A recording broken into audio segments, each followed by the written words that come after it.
जब हिंदुस्तान के मुसलमान शूद्रों से बदतर जिंदगी बसर कर रहे थे, उनकी हालत ऊंटों के उस गले जैसी थी जिनका कोई सारबान ना हो, बकरियों के उस रेवड़ की मानित गैर महफूज जिसका कोई चरवाहा या चौपान ना हो।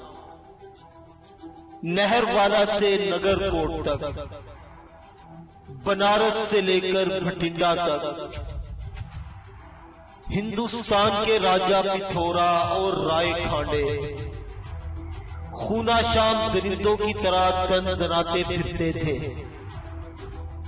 किसी मुसलमान की इज्जत महफूज न थी, किसी को मजहबी आजादी हासिल न थी। ऐसे में जब कृष्ण मरारी के बुत पर इंसानियत का बलिदान किया जा रहा था, बाशऊर कुदरत दोबारा हरकत में आई।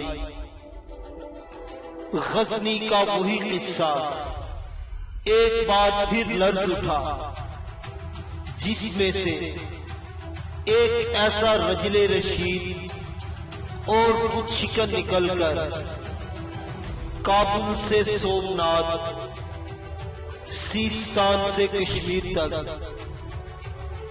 लर्जा और कहर तारी कर चुका था। इस बार हिंदुस्तान की हालत संवारने के लिए कुदरत ने जिस शख्स का इंतखाब किया वो सुल्तान शहाबुद्दीन गोरी था। नाज़रीनो सामईन इंतजार फरमाइए, अनकरीब उर्दू दास्तान पर उर्दू नॉवेल नेशा का शाहीन।